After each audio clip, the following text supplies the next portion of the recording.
बढ़िया नहीं था। यही रीज़न था कि मैंने वीडियो नहीं बनाया।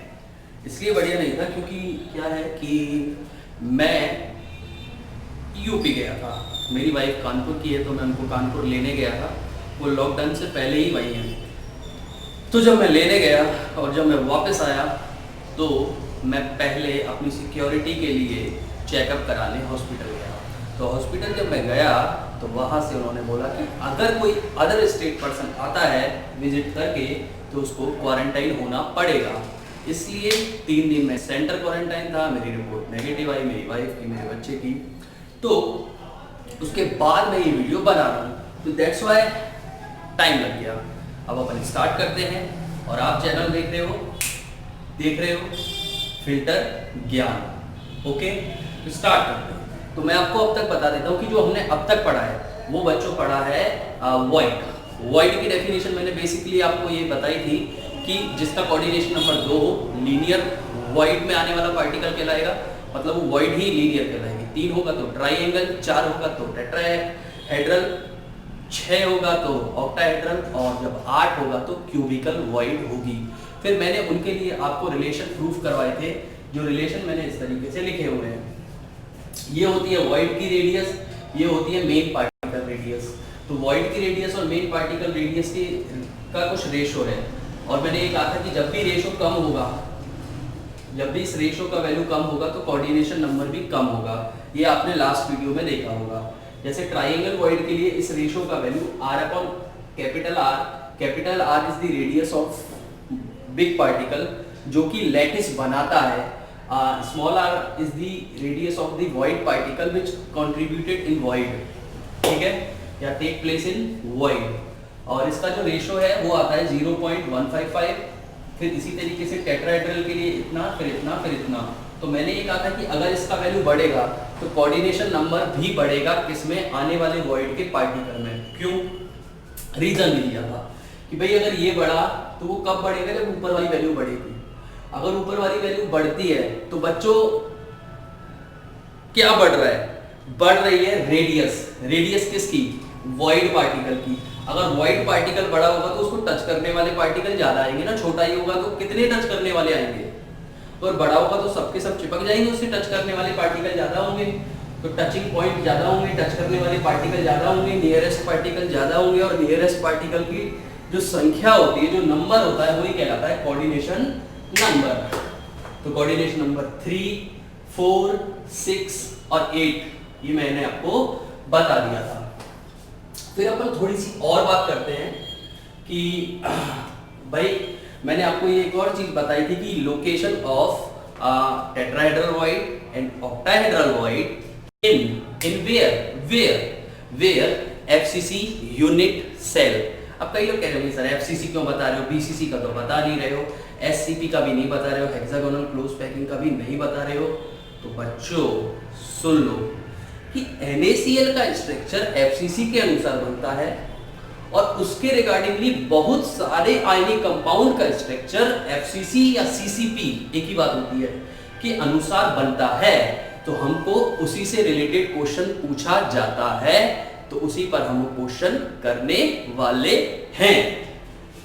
तो एफसीसी में मैंने आपको बताया था कि हर कोने के नीचे, क्यूब के हर कोने के नीचे एक क्या होती है, टेट्राहेड्रल वॉइड होती है और बीचों बीच भी क्या होती है, एक ऑक्टाहेड्रल वॉइड होती है।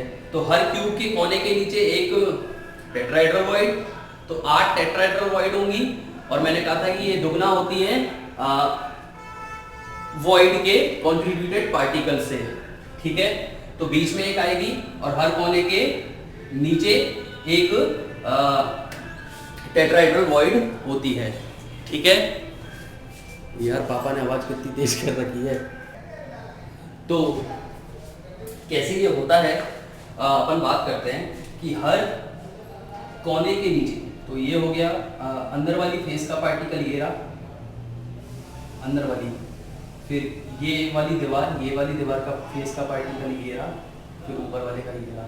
अगर मैं इन तीनों को इस तरीके से मिलाता हूँ, इस तरीके से ऐसे मिलाता हूँ, तो यहाँ एक टेट्राहेड्रल वॉइड और हर बार हर कोने के पार्टिकल में ये वॉइड मुझे मिलेगी। ठीक है, जैसे मैं इसके नीचे मिलाऊंगा तो इन तीनों को मिलाऊंगा,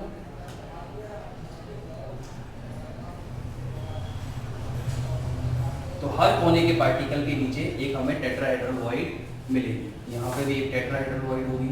ये मैं एक्सप्लेन कर चुका था बहुत अच्छे से, और यहाँ पे मैंने इमेज सेट करके भी बताई थी जो एनिमेशन वाली थी। ठीक है, तो हमको 2 टेट्राहेड्रल वॉइड मिली है 2 कोनों के नीचे, तो 8 कोनों के नीचे 8 टेट्राहेड्रल वॉइड होंगी, है ना। तो ये बात अपन को ध्यान में रखनी है। और ऑक्टाहेड्रल वॉइड का नंबर भी मैंने बताया था, मैंने कहा हर एज के बीच में एक ऑक्टाहेड्रल वॉइड होगी, हर एज के बीच में। तो हर एज के बीच में होगी तो एक यूनिट सेल में उसका कितना कंट्रीब्यूशन होगा, मैंने बोला था 1/4 कंट्रीब्यूशन होता है अगर पार्टिकल किस पे जाता है, एज में। तो टोटल एज कितनी होगी 12, तो इससे कंट्रीब्यूशन होगा वॉइड का 3 एक यूनिट सेल में। और प्लस मैंने ये बताया था, ये पुराना बता रहा हूँ क्योंकि वीडियो आने में थोड़ा टाइम लगा है, तो ध्यान दे देना। अगर वीडियो नहीं देखा है इससे पहले का, वो जाके देख के आना, तभी ये चीज़ें समझ में आएंगी। ठीक है, प्लस अब आपको एक चीज़ और याद रखनी है कि एक बीचों बीच में वॉइड का कंट्रीब्यूशन होता है, मैंने आपको बहुत अच्छे से बताया था। अगर आपने ये समझ लिया तो मैं इसको एक बार साफ कर दे रहा हूँ और आपको मैं बता रहा हूँ कि बीचों बीच में कैसे ऑक्टाहेड्रल वॉइड पाई जाती है। अगर मैं इस तरीके से एक क्यूब बना लूं,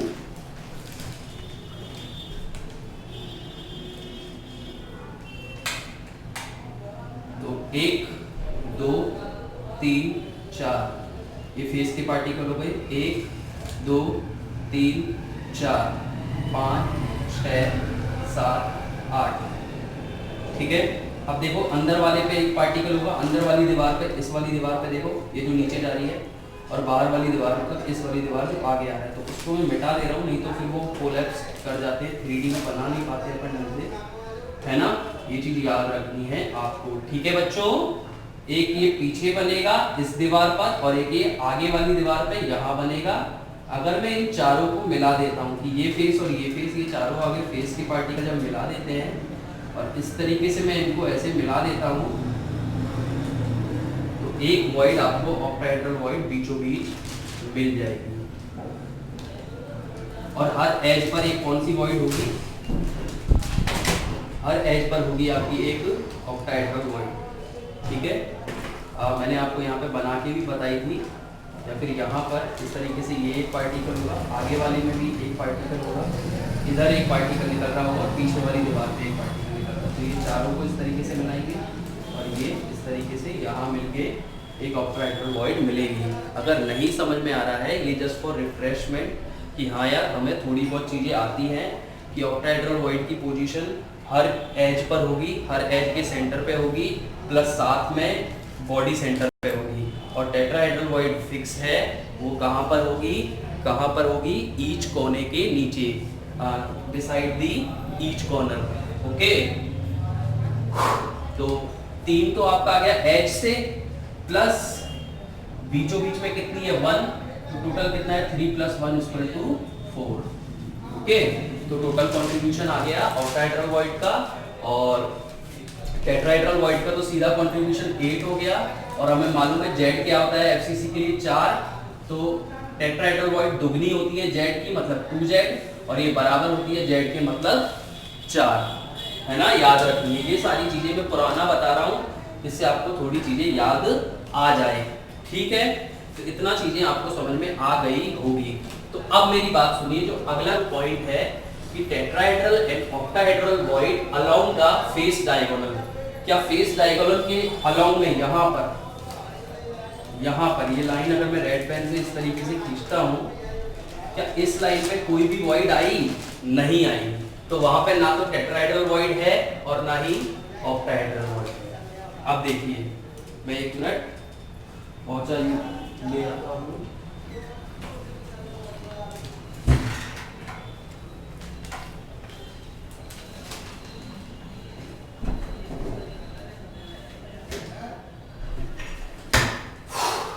तो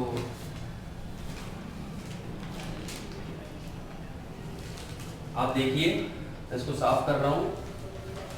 तो फेस डायगोनल वाला तो पता चल गया कि फेस डायगोनल पे ना ही ऑक्टाहेड्रल वॉइड होती है और ना ही tetrahedral void. Tetrahedral void and octahedral void at edge length. अब आपको मालूम है हर एज के सेंटर पर एक ऑक्टाहेड्रल वॉइड होती है, पर एज पर क्या नहीं होती है, टेट्राहेड्रल वॉइड नहीं होती है। इसी तरीके से tetrahedral void and octahedral void at body diagonal. अब बॉडी डायगोनल का देखिए आप,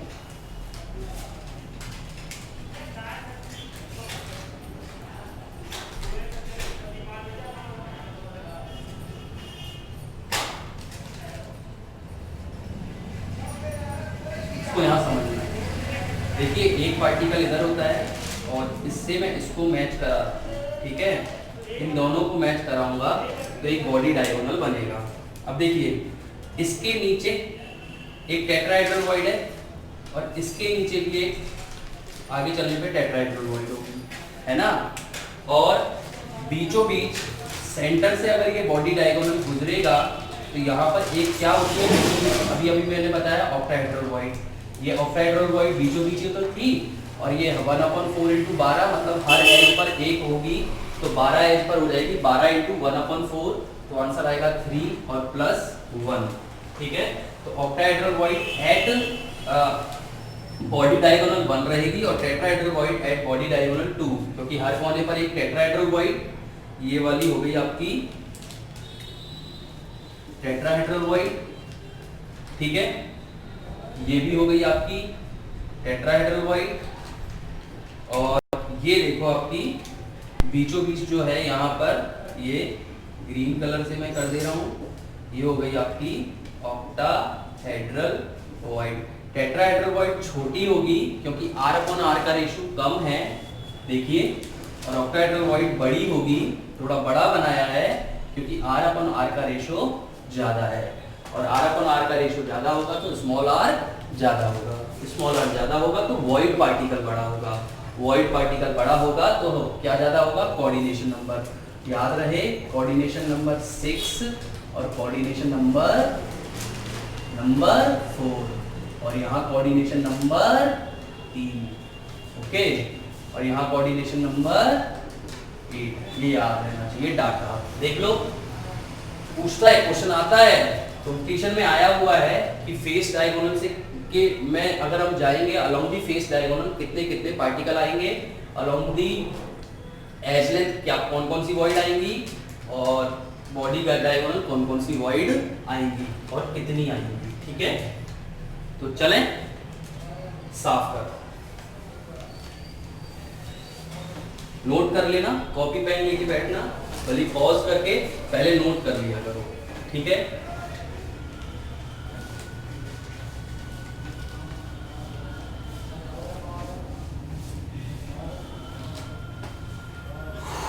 ओके, स्टार्ट करते हैं।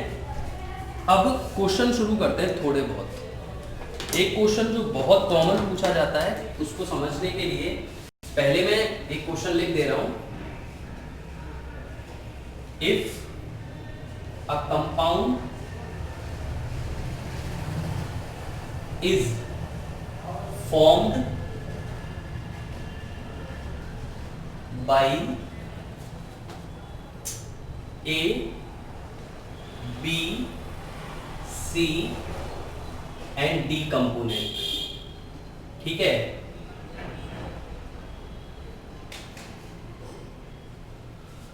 and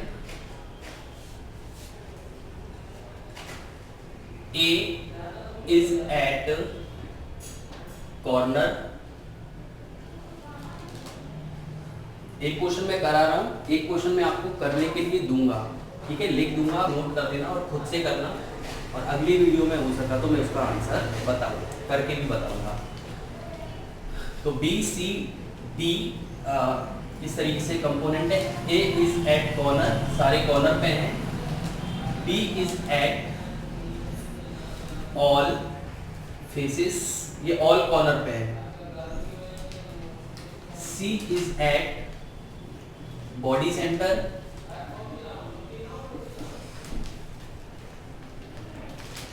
D is eight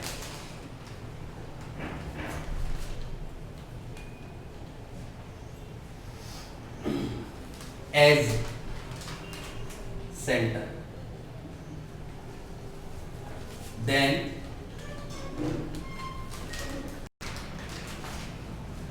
write the formula of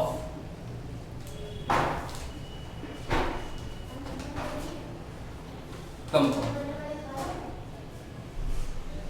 और कौन सा फॉर्मूला? Empirical formula. ठीक है. अब ये कैसे आएगा?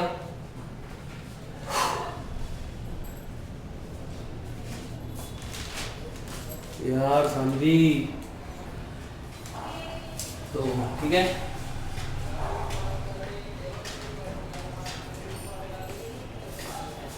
यार तुमने एक स्टाइल देखो यहाँ अटक रही है यार, टूट जाएगी दूसरे का यार. ये हल्की इंग्लिश बोल बोल के तंग कर रही हो मेरे को. देखते हैं, क्वेश्चन बहुत इंपॉर्टेंट है. देखिए, तो जो क्वेश्चन है वो ये है, if ionic compound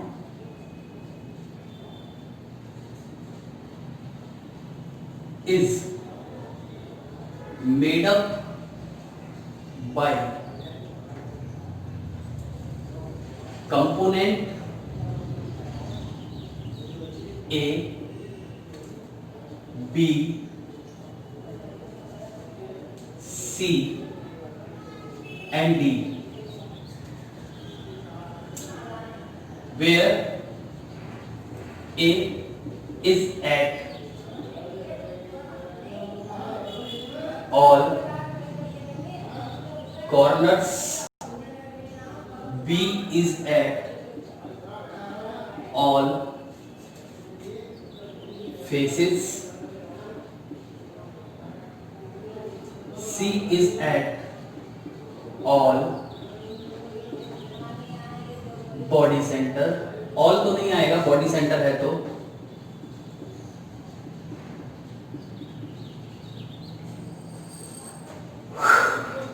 And D is at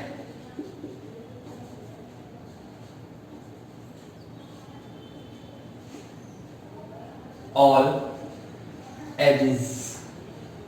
Then write the molecular formula and empirical formula of compound. ठीक है. तो आपसे ये कह रहा है कि एक कंपाउंड है जो कि ए बी सी डी से बना है, तो मैं इसको ऐसे मान सकता हूं, A X B Y C Z और डी अल्फा. अब अगर मैं एक्स वाई जेड और अल्फा की वैल्यू निकालूं तो मेरे पे कंपाउंड का वैल्यू आ जाएगा. कंपाउंड का मॉलिक्यूलर फॉर्मूला कैसा है? अगर वो मॉलिक्यूलर फॉर्मूला सिंपलेस्ट है तो एम्पिरिकल फॉर्मूला होगा, और अगर मुझे सिंपलेस्ट करने की जरूरत पड़ेगी तो हम कर लेंगे और क्या पता चल जाएगा, एम्पिरिकल फॉर्मूला पता चल जाएगा. अब आप इसको समझो कि हमको कुछ डाटा दे रखा है. वो बोलता है ए ऑल कॉर्नर्स पे इज एट ऑल कॉर्नर. तो टोटल कॉर्नर्स कितने होते हैं हमें मालूम है 8, और एक पे कंट्रीब्यूशन कितना है 1/8. ये मैं आपको पहले बता चुका हूं. इसके बाद बी का है, B is at all face, total face 6 और एक पे कंट्रीब्यूशन कितना है 1/2. C is at body centre, body centre एक ही होता है और कंट्रीब्यूशन भी एक ही होता है. D is at edge centre, तो एज होती है 12 और एक पे कंट्रीब्यूशन होता है 1/4. ये मैं आपको पहले ही बता चुका हूं. ठीक है. अब अगर यहां से ए निकालूं तो ए आएगा 1, बी आएगा 3, सी आएगा दोबारा से 1 और डी आएगा आपका 3. अगर मैं इसको सॉल्व करूं और सेट करूं तो ये x है, ये y है, ये z है और यही अल्फा है. कैसे? x क्या है कि टोटल a कितने हैं, y टोटल b कितने हैं, टोटल c कितने हैं, z और अल्फा बताता है टोटल d कितने हैं. तो ये टोटल बता ही दिए कि ये भैया पूरे कॉर्नर पे है, ये पूरे फेस पे है, ये बॉडी पे है और ये सारी की सारी एजेस पे है। तो फॉर्मूला क्या हो जाएगा, A1 B3 C1 और D3। सॉल्व करेंगे और थोड़ा सही तरीके से लिखेंगे तो AB3 CD3, यही इंपीरिकल फॉर्मूला होगा, क्योंकि इसको और ज्यादा स्मॉल नहीं किया जा सकता, और ज्यादा सिंपल नहीं किया जा सकता। और अगर ये सिंपलेस्ट फॉर्मूला है, हमने इसको और सिंपल नहीं किया है, तो यही मॉलिक्यूलर फॉर्मूला है। ठीक है, मतलब अगर हमको एक ही बार में अगर डायरेक्टली सिंपलेस्ट फॉर्म मिल जाए तो वो मॉलिक्यूलर फॉर्मूला हो सकती है, अगर हमें आगे फर्दर नहीं बताया गया है कि मॉलिक्यूलर फॉर्मूले का वेट इंपीरिकल फॉर्मूले से इतना ज्यादा है। ठीक है, तो इस तरीके से हमारा ये आंसर हो गया। तो समझ लो पहला टाइप का क्वेश्चन है, मतलब इस टाइप पर पहला क्वेश्चन है, इस पे और अपन और डीप जाएंगे और क्वेश्चन करने की कोशिश करेंगे। तो ये शायद मेरे हिसाब से समझ में आ गया होगा। अब इस पे हम आगे बढ़ते हैं। आगे जब मैं बढ़ता तो एक और क्वेश्चन इस पे बन सकता है, एक बार लिख लेना, अगर चाहिए हो तो लिखना ही पड़ेगा। मैंने बोला था कॉपी पेन लेके बैठना पड़ेगा आपको। ठीक है, तो अब मैं साफ कर रहा हूं इसको, इस पोर्शन को, और इस पे एक और क्वेश्चन बना रहा हूं। बहुत आसान है, देखो आपको बोल रहा है सारे कॉर्नर पे है, सी सारे, बी सारे फेस पे है, डी सभी एज पे है। अब मैं ये कह रहा हूं question 2, with same arrangement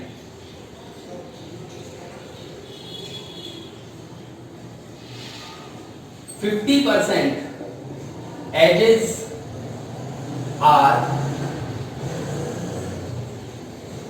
empty। मतलब अब यहां पर एज हमको पता है कि किसी क्यूब में कितनी होती है, 12, और 12 में से 50% एज क्या है, खाली है। तो अगर 50% एज खाली है तो ए कितना होगा, ए तो वही होगा 8 × 1/8। बी कितना होगा, बी कितना होगा, बी होगा आपका 6 × 1/2। सी वही होगा 1 × 1, 1 × 1। और डी कितना होगा, डी अब टोटल पहले 12 एज थी, उसमें से बोला गया है कि 50% एज खाली है, तो सिर्फ कितनी % एज पे पार्टिकल रखा हुआ है, 50% पे। तो 50% का वैल्यू कितना हो जाएगा, 6। 12 होती है टोटल, तो 50% 6, और कंट्रीब्यूशन हमेशा अभी भी एज पे कितना है, 1/4। तो ये आएगा 1, ये आएगा 3, ये आएगा 1, और ये आएगा 6/4। बोले तो 3/2। तो फॉर्मूला अगर मैं लिखूं तो यही एक्स है, यही वाई है, अब नया वाला ये जेड है, और ये अल्फा।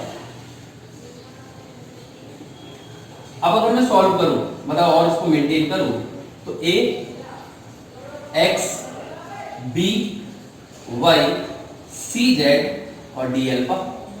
ए की जगह लिखेंगे अपन 1, बी की जगह लिखेंगे 3, सी के लिखेंगे 1, और डी की जगह लिखेंगे 3/2। सॉल्व जब करेंगे तो ये सिंपलेस्ट है, वैसे ये सिंपलेस्ट है, पर ये इंपेरिकल नहीं है। इंपेरिकल में कभी भी आप रेशो के फॉर्म में वैल्यू नहीं लिख सकते। ठीक है, मतलब पॉइंट्स में नहीं आनी चाहिए वैल्यू, उसको अगर रखेंगे तो 1.5 आएगा। तो सॉल्व कर लेंगे। आपसे पूछ सकता है कि अगर ऐसा ऐसा है तो फॉर्मूला क्या बनेगा, तो आप यहाँ तक छोड़ के आ सकते हो सकता है कि ये ऑप्शन हो, लेकिन जैसे ही वो इंपीरिकल बोले तो आप ऐसे लिख सकते हो A2 B6 C2 और D3। ये नया इंपीरिकल फॉर्मूला। अब ये मॉलिक्यूलर फॉर्मूला होगा, जरूरी नहीं है।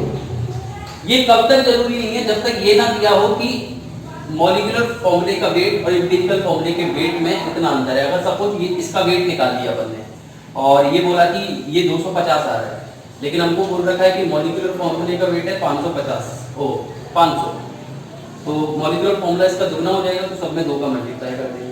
ठीक है, ये अपन ने 11th में इस तरीके से पढ़ा है, तो ये अपने पास इंपीरिकल फॉर्मूला आ गया। ऐसे ही क्वेश्चन और बन सकते हैं। आपसे पूछ सकता है कि 40% बी खाली है, आपसे पूछ सकता है 50% ए खाली है, आपसे पूछ सकता है कि सब जगह पार्टिकल है पर सी नहीं है। तो इस पे काफी क्वेश्चन इस तरीके से बन जाते हैं। अब एक और टाइप का क्वेश्चन मैं आपको बताने जा रहा हूं जो कि आता है वॉइड के हिसाब से, क्योंकि पार्टिकल सिर्फ क्रिस्टल लैटिस नहीं बनाता है, एक पार्टिकल वॉइड में भी जाता है। इस पे भी हम एक क्वेश्चन बना लेते हैं, ठीक है। तो आप एक बार देख लीजिए, सेकंड क्वेश्चन था।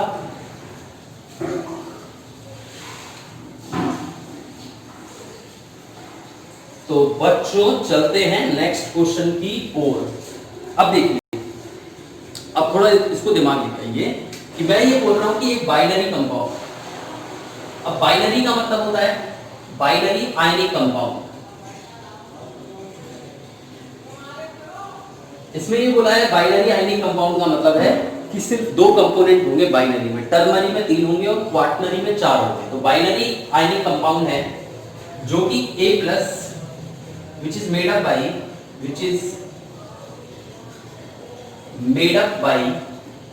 A+ and B-, जो कि A+ और B- से मिलकर बना हुआ है, ठीक है। इन विच क्रिस्टल, ब्रैकेट में लिखनी FCC, ज्यादातर यही रहेगा, is made up by B- and A+ is at 50%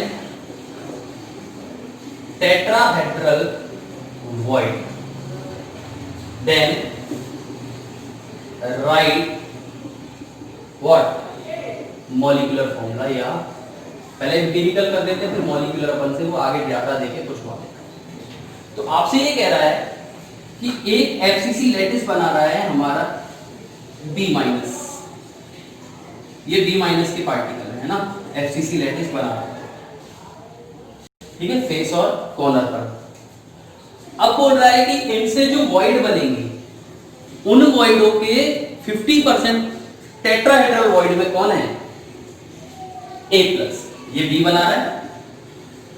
अब कई लोग कह रहे हैं सर ये क्रिस्टल B ने क्यों बनाया। आपको पता होना चाहिए कि जो क्रिस्टल बनाता है उसकी रेडियस R होती है, कैपिटल R, और जो वॉइड बनाता है उसकी रेडियस रहती है स्मॉल r। तो हमेशा याद रखना कैटायन का साइज एनायन से ज्यादा होता है मोस्टली केसेस में। एक केस ऐसा है जिसमें कैटायन का साइज एनायन से बड़ा हो जाएगा, वो मैं आपको बताऊंगा। तो जब तक ये ना रखा हो तो आपको मानना है कि कैटायन का साइज एनायन से छोटा होता है, कैटायन का साइज एनायन से छोटा होता है। तो अब जो छोटा होगा वो वॉइड में आएगा, छोटा कौन है कैटायन, ये वॉइड में आएगा, और क्रिस्टल कौन बनाएगा B। तो B ने क्रिस्टल बना दिया। अगर B ने क्रिस्टल बना दिया तो B के वैल्यू कितनी होगी, Z बराबर 4, क्योंकि FCC में Z बराबर 4 होता है। मतलब टोटल कितने पार्टिकल होंगे B के, 4। अब हमें मालूम है कि टेट्राहेड्रल वॉइड कितनी होती है, 2Z के बराबर, और ऑक्टाहेड्रल वॉइड होती है Z के बराबर।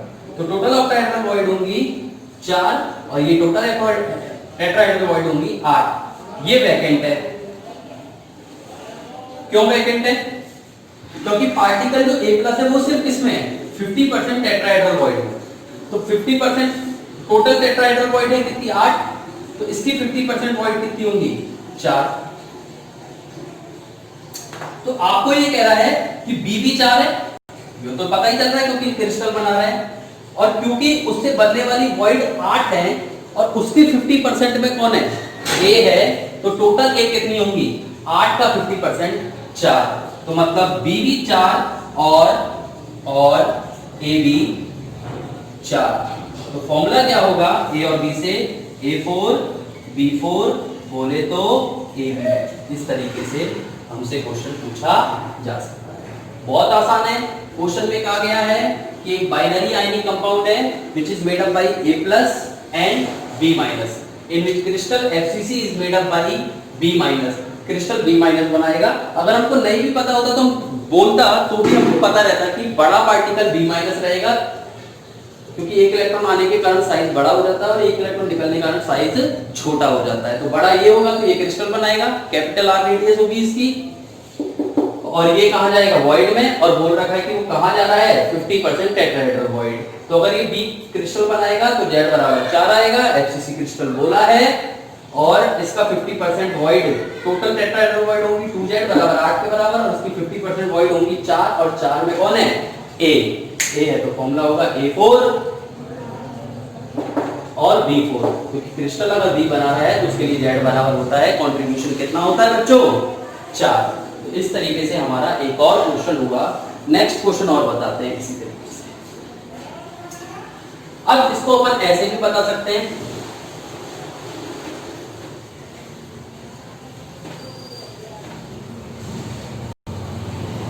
अब इसको अपन ऐसे ही बता सकते हैं कि binary ionic compound which is made up by A plus और B minus, in which crystal FCC is made up by B minus and, चलो इसको साफ ही कर देते हैं, कुछ नया ही देखते हैं। ठीक है, अब दे रखा है क्वेश्चन में अ कंपाउंड, और ये ternary compound is made up by A, B and C, in which C forms crystal,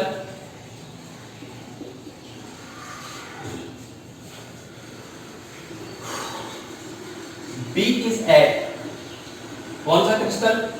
FCC crystal. B is at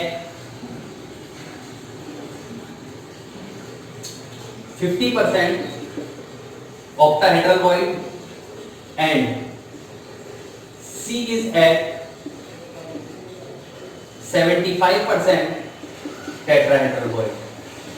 Then वही आगे write the empirical formula of compound।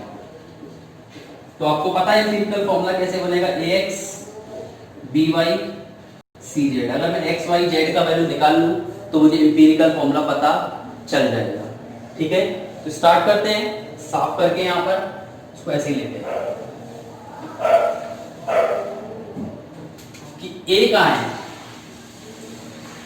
Crystal form करता है। अगर ये crystal form करता है तो आपको मालूम है एफसीसी क्रिस्टल के लिए Z=4, तो A कितना हो गया? 4। A के पार्टिकल कितने हो गए? 4। A के एटम हो गए 4 एक यूनिट सेल में, तो उसी यूनिट सेल का रिपीटेशन होगा, और जो फॉर्मूला यूनिट सेल का होगा वो पूरे कंपाउंड का होगा।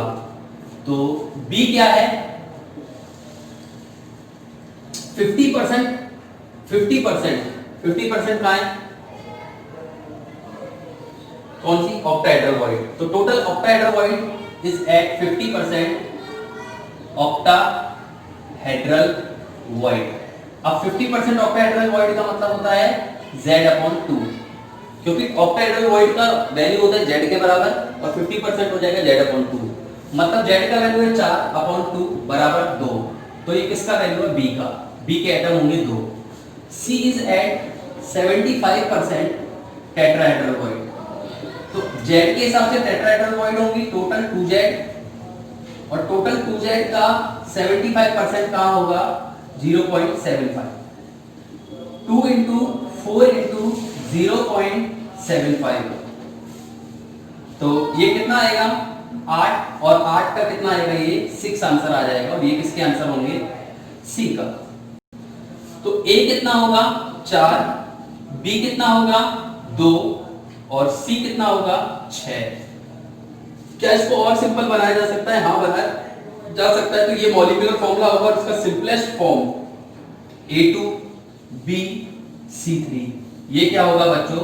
Empirical formula. और इसको क्या बोल सकते हैं अपन? Molecular formula. क्योंकि इसको सिंपल करना पड़ेगा, तो सिंपलेस्ट फॉर्मूला क्या होता है? Empirical formula. तो इस तरीके से आपके क्वेश्चन आते हैं। मैं आपके इस लेक्चर के साथ 25 क्वेश्चन की एक शीट डाल दूंगा, जिसमें आपको इस टाइप के क्वेश्चन मिलेंगे, और भी काफी टाइप के क्वेश्चन मिलेंगे, क्योंकि इस लेक्चर के लास्ट तक के सेशन में जो भी पढ़ाया जाएगा वहां तक के क्वेश्चन आएंगे। फिर जब चैप्टर खत्म होगा, अगला लेक्चर या उससे अगले लेक्चर में, तो मैं आपको 25 से 30 क्वेश्चन के और शीट PDF के रूप में डाल दूंगा। बाकी आप सीबीएसई के क्वेश्चन कीजिए। अब जो इसके आगे का पोर्शन आएगा वो कंप्लीटली नीट और जेई से संबंधित है, क्योंकि मैंने आपसे वादा किया था कि आपको जेई के क्वेश्चन बनाने में कोई दिक्कत नहीं होगी और ना ही नीट के।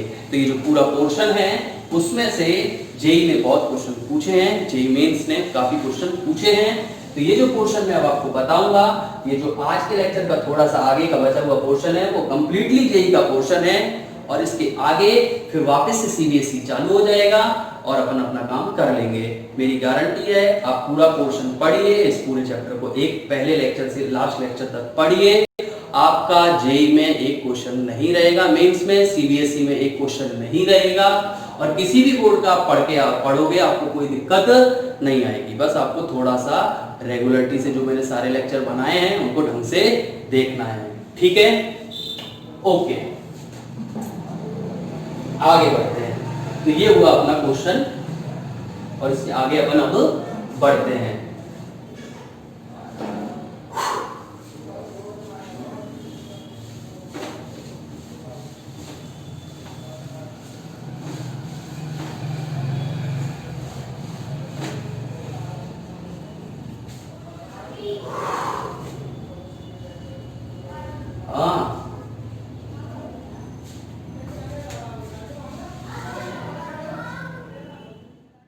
क्वेश्चन है डेंसिटी के ऊपर, तो उसको करते हैं। इसमें बोला गया था density of solid having body centred cubical structure BCC. BCC का नाम आते ही दिमाग में एक ही चीज आएगी, Z = 2 इज दिस डेंसिटी मिलेगा। Its edge length is this. Simple तौर पर इससे पता चल गया A, बॉडी सेंटर से पता चल गया Z = 2, D है। अब आपसे पूछ रहा है calculate the number of atom in 200 gram of solid. मतलब अगर ये 200 ग्राम होगा तो इसमें कितने नंबर ऑफ एटम होंगे? तो बहुत आसान है। तो देखिए, सबसे पहले D = क्या होता है?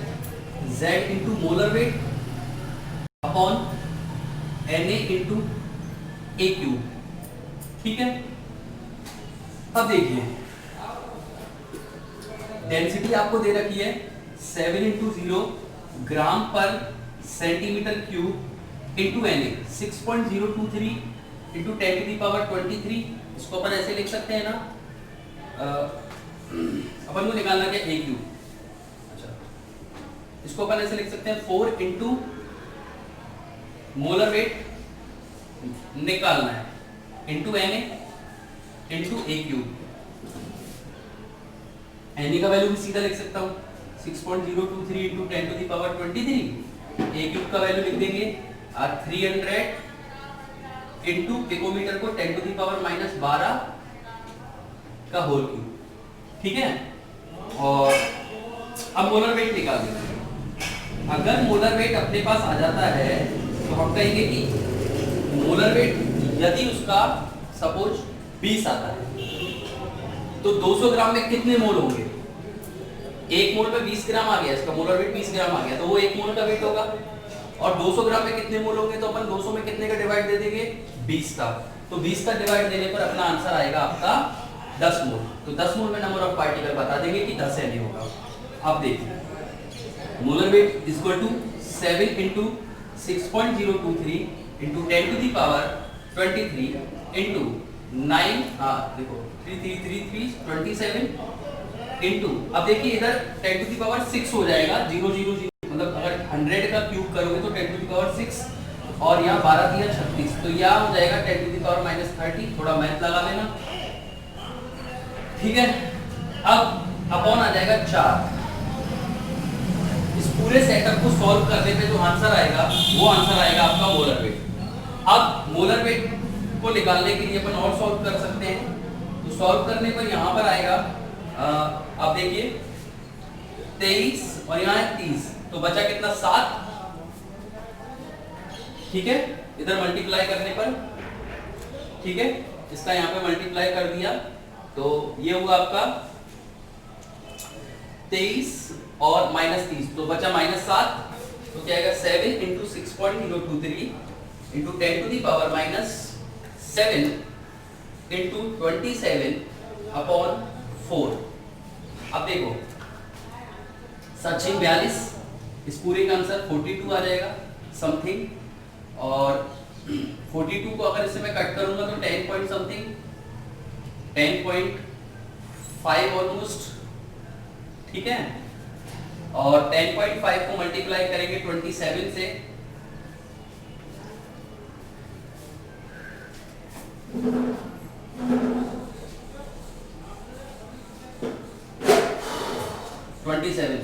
तो ये ऑलमोस्ट 0.5 इंटू 7, 27, तो ये हो गया आपका 13.6, तो ये हो गया आपका 270 और 13.6 283 पॉइंट समथिंग, देख लेना, इंटू 10⁻⁻7, तो ये हुआ मोलर वेट। अब मोलर वेट में डिवाइड दे देना किसका, है ना, ये हुआ मोलर वेट, और आपसे पूछा है नंबर ऑफ मोल, तो अपन नंबर ऑफ मोल कितने होते हैं, weight upon molar weight, weight कितना है 200, मोलर वेट कितना आ गया जो अपन को मालूम है, इसको सॉल्व करने पे आएंगे number of mole, number of mole के बाद अपन निकाल लेंगे क्या, नंबर ऑफ पार्टिकल, तो जितने मोल आएंगे उसमें Na का मल्टीप्लाई करेंगे, अपना आंसर आ जाएगा। तो देखिए दोबारा से, कुछ भी नहीं है, आपको A दे रखा है तो A क्यूब पता है, Na पता ही है, Z पता है, BCC के अनुसार बॉडी सेंटर्ड है, तो बॉडी सेंटर के लिए याद रखना यहाँ पर 4 की जगह क्या आएगा 2, तो यहाँ डिवाइड होगा 2 का, यहाँ भी डिवाइड होगा 2 का, ठीक है। और अब सॉल्व कर लेना, यहाँ पर भी आप मल्टीप्लाई कर दो सीधा 2 का, और फिर यहाँ पर रखने के बाद आपका आंसर आ जाएगा, ठीक है। तो इस तरीके से अपन डेंसिटी का एक क्वेश्चन मैं आपको दे रहा हूँ, घर पे जाके ट्राई करना, घर पे जाके नहीं, ये को आदत है क्योंकि मैंने अब तक ऑफलाइन पढ़ाया है, इसके बाद आप ट्राई करना घर बैठ के, ठीक है। ओके, देख लो एक बार।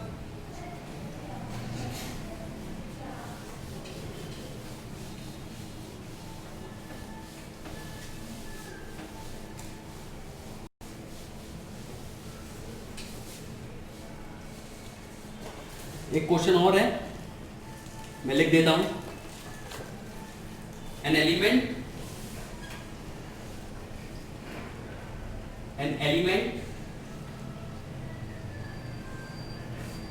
Atomic mass 50 has body centre, अब मैं इसको FCC बोल देता हूं, structure, its as length is 280 picometer, then calculate its density, ठीक है। तो डेंसिटी का फॉर्मूला होता है Z into molar weight upon Na, याद है ना, मोलर वेट अपॉन Na किसकी जगह आया है, एक पार्टिकल का वेट, Na पार्टिकल का वेट अपॉन Na से मल्टीप्लाई कर देंगे तो एक पार्टिकल का वेट आ जाएगा, अभी प्रूव किया था, है ना, ये याद होना चाहिए। और A क्यूब, तो भैया यहाँ पे A क्यूब रखना, A रखना, Z पता है ये 4, Na पता है ये, मोलर वेट पता है, तो डेंसिटी पता चल जाएगी। तो ये अब आप करना, और यहाँ तक हुआ डेंसिटी का पोर्शन। अब मैं आपको एक मुद्दे की बात बताता हूँ, नेक्स्ट जो लेक्चर होगा उसमें कंप्लीटली जेईई मेंस और नीट से रिलेटेड पोर्शन होगा, प्लीज जरूर देखना। अगर वो वाला पोर्शन क्लियर हो गया तो आपका पूरा सेटअप क्लियर हो जाएगा सॉलिड स्टेट का। फिर जो बचा हुआ पोर्शन है वो रह जाएगा डिफेक्ट, उसको मैं 1 घंटा या 50 मिनट के लेक्चर में आपको समझा दूंगा, और फिर इस तरीके से अगले 2 लेक्चर में हमारा सॉलिड स्टेट खत्म। 25 क्वेश्चन मैं अभी डाल दूंगा और 25 क्वेश्चन बाद में आप करके देखिए, और हो जाएगा आपका सॉलिड स्टेट खत्म। कोई भी क्वेश्चन सीबीएसई आरबीसी नहीं बचेगा। अगर बचता है तो आप मुझे कमेंट सेक्शन में जाके डाउट पूछ सकते हो, और मैं आपके लिए बैठा हूं। डेंसिटी, इस पर बहुत बहुत। इस पर ये मतलब मैंने अभी अभी आपको बोला कि जेई वाला ये एक ऐसा टॉपिक है, इसमें जेई में भी, मेंस में काफी क्वेश्चन पूछे, नीट में बहुत क्वेश्चन पूछे और सीबीएसई में भी क्वेश्चन पूछे गए हैं। किसको समझते हैं? Density of simple of solid. ठीक है, अब डेंसिटी ऑफ सॉलिड निकालते हैं। तो हमको अगर सिंपल डेंसिटी की बात करें तो डेंसिटी का फॉर्मूला होता है मास अपॉन वॉल्यूम। अब मास कितना है? मास किसका? पार्टिकल का मास। पार्टिकल का मास बोले तो कंट्रीब्यूटेड पार्टिकल का मास। तो डेंसिटी बराबर मास अपॉन वॉल्यूम। मास किसका? मास किसका? कंट्रीब्यूटेड पार्टिकल का मास। तो यहां मास की जगह मैं लिखूंगा कंट्रीब्यूटेड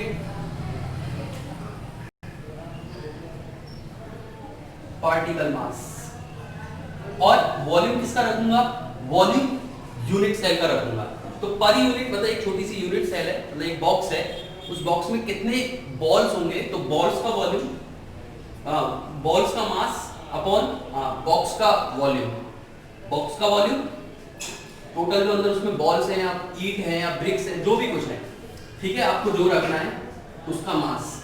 और यहाँ आएगा वॉल्यूम, और वो बॉक्स को अपन मालूम है क्या बोलते हैं? Unit cell. Volume of unit cell. अब देखिए कंट्रीब्यूटेड पार्टिकल को कैसे मेंटेन करेंगे। तो कंट्रीब्यूटेड पार्टिकल के मास को कैसे करेंगे? कंट्रीब्यूटेड पार्टिकल,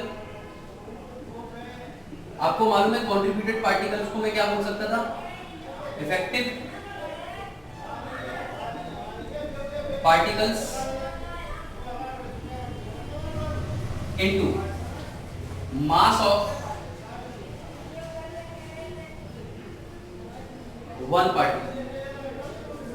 मास ऑफ थोड़ा लोग क्या बीच में बोलेंगे पता नहीं क्या बोल रहे हैं, बाहर खड़े थे। अब इसको या इसको आपको मालूम है क्या कहते थे?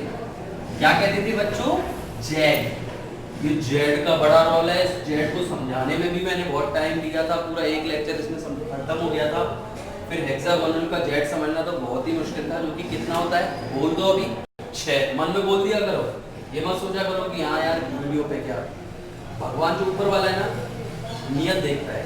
वो ये नहीं देख रहा कि आप कहाँ पढ़ रहे हो, वो सिर्फ ये देख रहा है कि आप किस नियत से पढ़ रहे हो, आपके अंदर क्या चल रहा है। समझ में आ रहा है? Got it? अंदर क्या चल रहा है, ठीक है। सब कुछ यहाँ की कहानी है। यहाँ तो यहाँ पे आने के बाद चलती है। जब यही नहीं है तो कुछ नहीं है, तुम ही नहीं हो तो फिर ये क्या?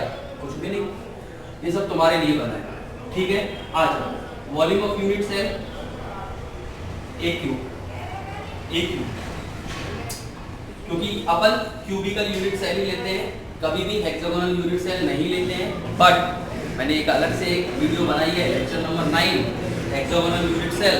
हेक्सागोनल यूनिट सेल के बारे में सब बताया है कि उसका वॉल्यूम क्या होता है, सब कुछ बताया है। उसका वॉल्यूम निकालना बहुत आसान नहीं था, सब कुछ मैंने समझाया है, तो जाके देखना। Contributed particle, effective particle into mass of one particle, तो उसको जेड बोलते हैं। तो अपन Z into mass of one particle, इसको मैं m1 बोल रहा हूँ, अपॉन ए क्यूब। अब सुनिए, मास ऑफ वन पार्टिकल वो आपको नहीं देगा, वो तो ऐसे कहेगा ये रहा NaCl का मॉलिक्यूल, इसकी डेंसिटी पता करो। तो हमको मास ऑफ वन पार्टिकल निकालना आता है। तो इधर देखो, वी नो दैट। तो आज के बाद में जब भी क्या लिख दूं बच्चों, WKT, तो उसका मतलब है वी नो दैट। तो हम ये जानते हैं 1 मोल पार्टिकल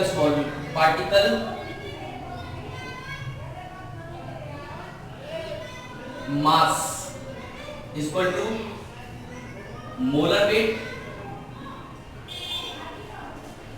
होता है। इसको ध्यान रखना, इसको मैं अभी यहाँ पे चेंज करूंगा। जो बुक में है वो ये फॉर्मूला नहीं है डेंसिटी का, उसमें थोड़ा चेंज है। अब वो चेंज होके कैसे आता है कि 1 मोल पार्टिकल का जो मास होता है उसे अपन मोलर वेट कहते हैं। मोलर वेट 1 मोल पार्टिकल का वेट, 1 मोल पार्टिकल का मास या वेट, ठीक है। इसे मोलर मास भी लिखते हैं। और हमें मालूम है कि एक मोल में पार्टिकल कितने होते हैं Na, तो हम ये कहेंगे एक मोल पार्टिकल का weight number of particle into one particle का वेट। भाई अगर मेरे पास 1000 पार्टिकल है तो उसे मैं क्या लिखूंगा 1000 इनटू एक पार्टिकल का वेट, तो टोटल 1000 पार्टिकल का वेट आ गया। तो अब हमारे पास पार्टिकल 1000 नहीं है, हमारे पास पार्टिकल कितने हैं 1 मोल। बोलो कितने 1 मोल। तो हम ये कहेंगे 1 मोल पार्टिकल का मास बराबर Ma इनटू m1। तो m1 कितना आएगा, अब देखो 1 मोल पार्टिकल का वेट बराबर ये, और 1 मोल पार्टिकल का जो वेट है उसे मैं ये लिख सकता हूं। तो m1 कितना लिख सकता हूं, मोलर वेट अपॉन Na। याद रखना एक पार्टिकल का वेट बराबर molar weight upon Na। Mole concept 11th class अभी आपको जान के खुशी होगी। अपने छोटे भाई बहनों से कह देना या फिर अपने दोस्तों से कह देना, कुछ दिन में कंटिन्यूअसली 11th का बैच भी चालू होने वाला है YouTube पर, जाके देखना जरूर। ओके, तो हम आगे यहाँ पर कह देंगे कि m1 बराबर mWt अपॉन Na। तो डेंसिटी कितना होगा, डेंसिटी होगा बेटा Z into mWt upon Na into कुछ है क्या AQ बोले तो वॉल्यूम। अब मैं बच्चों आपको बताता हूँ कि क्वेश्चन कैसे कैसे पूछा जाता है। आपको कई बार वो बोलता है क्या क्या क्वेश्चन पूछ सकता है, वो क्वेश्चन में जेड पूछवा सकता है आपसे, मोलर वेट पूछ सकता है, ए क्यूब पूछ सकता है और डी पूछ सकता है। अगर ए क्यूब पता है तो ए भी पता है। तो वो क्वेश्चन कैसे पूछता है, एक एक क्वेश्चन में तीनों पर आपको बताऊंगा, और जो मैं शीट इसमें डालूंगा आपको उसमें भी ये क्वेश्चन लिखा हुआ होगा। जैसे आपसे पूछेगा कि कंट्रीब्यूशन, आपको बोलेगा बीसीसी टाइप का आयनिक सॉलिड है, तो जेड का वैल्यू अपने आप 2 हो जाएगा। और बोलेगा कि सपोज कि ये बीसीसी बना रहा है आपका कॉपर सल्फेट, तो यहाँ कॉपर सल्फेट का मोलर वेट आ जाएगा। Na का वैल्यू फिक्स है, Na का वैल्यू होता है एवोगाड्रो नंबर, ये फिक्स है 6.023 into 10 to the power 23। दोबारा बोलो 6.023 into 10 to the power 23, 23। ठीक है, तो Na का वैल्यू फिक्स है। अब AQ को आपको देगा तो आप क्या निकाल सकते हो, डेंसिटी निकाल सकते हो, लेकिन वो बच्चे को जब ही आएगा जब जेड पता होगा। सपोज आपको बोला NaCl का एक सॉलिड है, तो NaCl का जो पूरा कंपाउंड है वो Z बराबर 4 के हिसाब से मेंटेन रहेगा। तो Z बराबर 4 इनटू मोलर वेट NaCl का, Na पता है, AQ देगा डेंसिटी। सपोज डेंसिटी दे दे और पूछे कि मोलर वेट क्या होगा, तो आपको पता है Z बोल देगा कि FCC है, BCC है या SCP है, कुछ भी बोलेगा तो Z आपको पता है। ठीक है, Z मैंने बताया है, सिंपल का 1, BCC का 2, FCC का 4 और hexagonal close packing hexagonal unit cell उसका है 6। तो यहाँ Z बराबर हो जाएगा 6। ठीक है, तो ये पता है, ये सपोज अपन को निकालना है, तो डेंसिटी देगा, ये देगा, तो बाकी की चीजें अपन निकाल लेंगे। तो इस पे अपन क्वेश्चन करते हैं, देखो